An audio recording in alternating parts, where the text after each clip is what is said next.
En tiempos de silencio y espera, el pueblo buscaba una señal del cielo, pero la respuesta no vino de los palacios, sino del corazón del desierto. Una voz se levantó, fuerte y clara, una voz que no hablaba de poder ni de gloria, sino de arrepentimiento y esperanza. Era Juan el Bautista. Su mensaje era simple: preparad el camino del Señor. La gente acudía de todas partes, con corazones cansados pero llenos de fe, para ser purificados en las aguas del Jordán. Juan comía lo que la tierra le ofrecía, pero sus palabras encendían un fuego en el alma de quienes lo escuchaban. Él era el mensajero anunciado por los profetas. Y un día, entre la multitud, apareció un rostro diferente, lleno de paz y autoridad. Era Jesús. Y mientras era bautizado, los cielos se abrieron y una voz resonó: «Este es mi Hijo amado, en quien tengo complacencia». Así comenzó todo. El sol comenzaba a levantarse sobre las inmensas y silenciosas arenas del desierto de Judea. Su luz dorada teñía las dunas y las rocas áridas, revelando un paisaje de soledad y majestuosidad.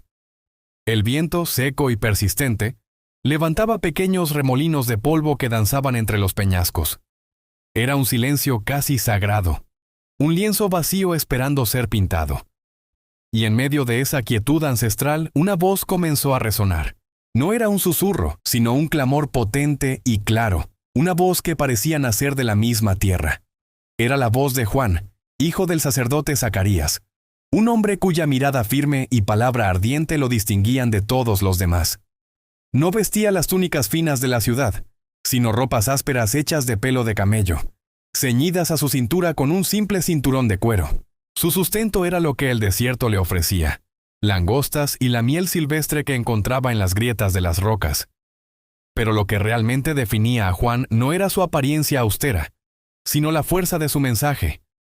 Desde las colinas áridas, su voz se proyectaba como un trueno en un cielo despejado. «Arrepentíos, porque el reino de los cielos se ha acercado». Su llamado no era una sugerencia, sino una proclamación urgente, una advertencia y una promesa a la vez. La noticia de este profeta del desierto se extendió como un reguero de pólvora. La gente, sedienta de esperanza y de un sentido que parecía perdido, comenzó a acudir en multitudes. Venían desde la bulliciosa Jerusalén, desde todos los rincones de Judea y de los pueblos que bordeaban las riberas del río Jordán. Hombres y mujeres, ricos ataviados con sedas y pobres con ropas raídas, soldados romanos con sus armaduras y mercaderes con sus caravanas.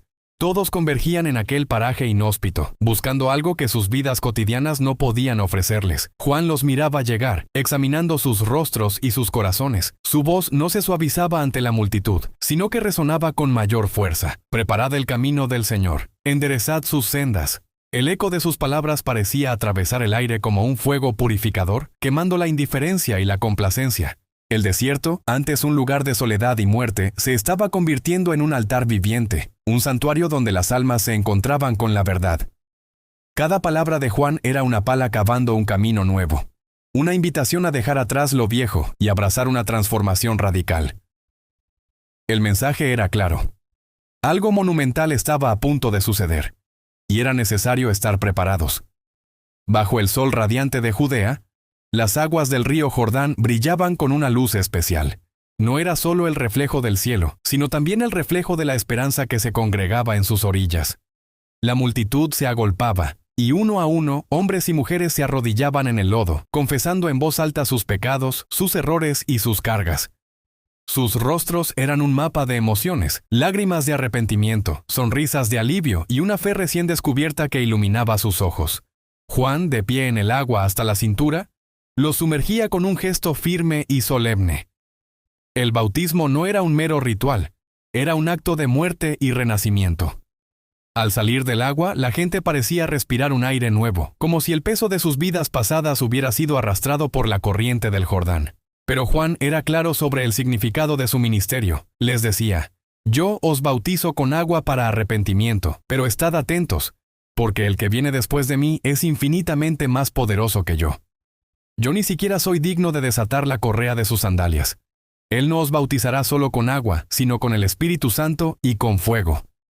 La gente escuchaba con una mezcla de asombro y reverencia. Sus palabras no solo ofrecían consuelo, sino también un desafío práctico. Los soldados, acostumbrados a la autoridad y la fuerza, se acercaron y le preguntaron: «Maestro, ¿y nosotros qué debemos hacer?».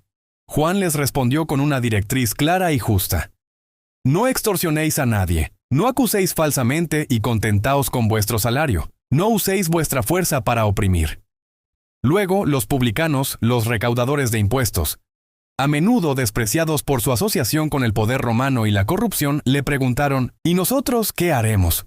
La respuesta de Juan fue igualmente directa: «No cobréis más de lo que está establecido, sed justos en vuestros tratos». Cada palabra de Juan era como una semilla plantada en la tierra fértil de un corazón anhelante. No ofrecía teologías complicadas, sino una guía ética y espiritual radicalmente simple y profunda. Su mensaje despertaba el alma y reorientaba la vida. El pueblo sentía en sus huesos que algo grande, algo divino, se acercaba. Un silencio nuevo, expectante y lleno de significado se posaba sobre la multitud, como si el cielo mismo estuviera conteniendo la respiración, a punto de abrirse para revelar un misterio largo tiempo esperado. Pero no todos los que acudían al desierto lo hacían con un corazón sincero. Al ver que también se acercaban muchos de los fariseos y saduceos, los líderes religiosos de la época, la mirada de Juan se endureció y su tono cambió. Dejó de ser la voz de la renovación para convertirse en la voz del fuego y la verdad profética. Los miró fijamente con una severidad que cortaba el aire, y su voz retumbó con una fuerza acusadora: «Generación de víboras, ¿quién os ha enseñado a huir de la ira venidera? ¿Creéis que podéis escapar del juicio de Dios con solo venir aquí y observar?».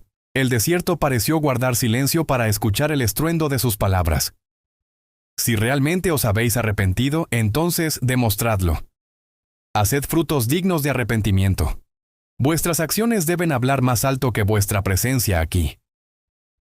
Su advertencia se hizo aún más incisiva: «Y no os consoléis pensando para vuestros adentros: tenemos a Abraham por padre. No creáis que vuestro linaje os salvará. Porque os digo que Dios tiene el poder de levantar hijos de Abraham incluso de estas piedras». Con un gesto señaló las rocas inertes del desierto, dejando claro que la fe verdadera no era una herencia, sino una elección activa del corazón. El clímax de su advertencia llegó con una imagen poderosa y terrible. Escuchad bien. El hacha ya está puesta a la raíz de los árboles, y todo árbol que no da buen fruto será cortado y echado al fuego. La metáfora era inconfundible. El tiempo de la paciencia divina estaba llegando a su fin. El juicio era inminente, y solo aquellos cuyas vidas demostraran una transformación genuina podrían resistir. La multitud guardaba un silencio sobrecogedor. Algunos temblaban ante la crudeza de la verdad. Otros lloraban, confrontados con la superficialidad de su propia fe, pero muchos, en lo profundo de su ser, comprendieron el mensaje en su totalidad. El tiempo de Dios había llegado. La voz del profeta en el desierto no era, en última instancia, una voz de condena, sino un llamado urgente a la purificación. Era el fuego necesario para limpiar el campo antes de la siembra. El desierto, con su silencio, su austeridad y la voz atronadora de Juan, se había transformado en el preludio de un nuevo y glorioso comienzo para toda la humanidad. Sus palabras penetraban los corazones. Algunos lloraban, otros temblaban ante su voz. Y todos se preguntaban: ¿quién es este hombre? Juan hablaba de alguien más poderoso que él. Decía: «Yo los bautizo con agua, pero el que viene los bautizará con Espíritu Santo y fuego». En su humildad, confesaba no ser digno ni de desatar la correa de sus sandalias. La expectativa crecía. El aire se llenaba de una pregunta silenciosa: ¿cuándo llegará el Mesías? Un día, bajo el sol que brillaba sobre el Jordán, apareció una figura entre la multitud. No tenía aspecto de rey ni de sacerdote. Su andar era humilde y su mirada serena. Era Jesús de Nazaret, el carpintero. Juan lo vio y sintió un estremecimiento interior. Su espíritu reconoció al que había anunciado. El Cordero de Dios estaba frente a él. El silencio se apoderó de todos. Jesús se acercó al Bautista y dijo: «Bautízame». Juan se quedó sin palabras. «¿Tú vienes a mí? Yo necesito ser bautizado por ti». Era la humildad reconociendo a la perfección. Pero Jesús respondió con calma: «Deja ahora, porque así conviene que cumplamos toda justicia». Juan entendió. No era lógica humana, era el plan divino. Conmovido, aceptó. Con reverencia guió a Jesús hacia el agua. La multitud contenía la respiración. Las aguas del Jordán se movían suavemente. El cielo parecía observar. Juan tomó a Jesús y lo sumergió. Por un instante, el Salvador desapareció bajo las aguas. Era un símbolo de muerte y renacimiento. El río, que había lavado tantos pecados, recibía al único sin pecado. Luego Jesús emergió. El agua corría por su rostro como luz líquida. En ese momento, algo sobrenatural sucedió. Los cielos se abrieron. Una luz pura descendió sobre él. El Espíritu de Dios bajó en forma de paloma. Su vuelo fue suave, lleno de paz. La paloma se posó sobre Jesús. Era la unción visible del Mesías. El aire se llenó de una presencia sagrada. Todos quedaron maravillados. Entonces se oyó una voz desde los cielos. No era un trueno, era la voz del Padre. Este es mi Hijo amado, en quien tengo complacencia. Cada palabra resonó en los corazones. Este es mi Hijo. La declaración divina, amado. El amor eterno del Padre, en quien tengo complacencia. La aprobación celestial.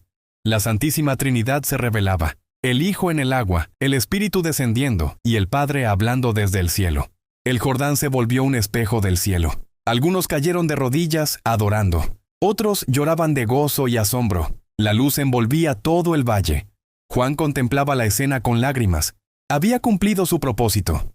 Su voz, la que clamaba en el desierto, había preparado el camino. El novio había llegado. El Cordero de Dios estaba entre los hombres. Ya no era una promesa, sino una realidad viva. El reino de Dios había comenzado a manifestarse. Juan comprendió que debía menguar para que Cristo creciera.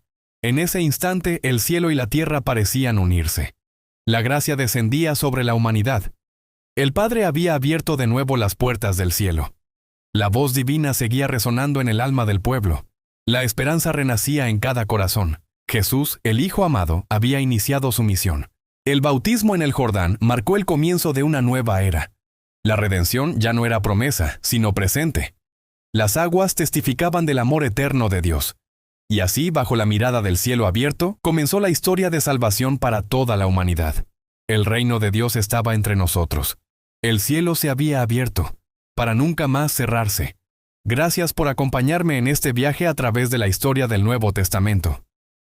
Si este video te ha parecido interesante y quieres seguir profundizando en las Escrituras, no olvides suscribirte al canal y activar la campanita para no perderte nuestros próximos estudios. Nos vemos en el próximo video. Que la paz de Cristo esté contigo.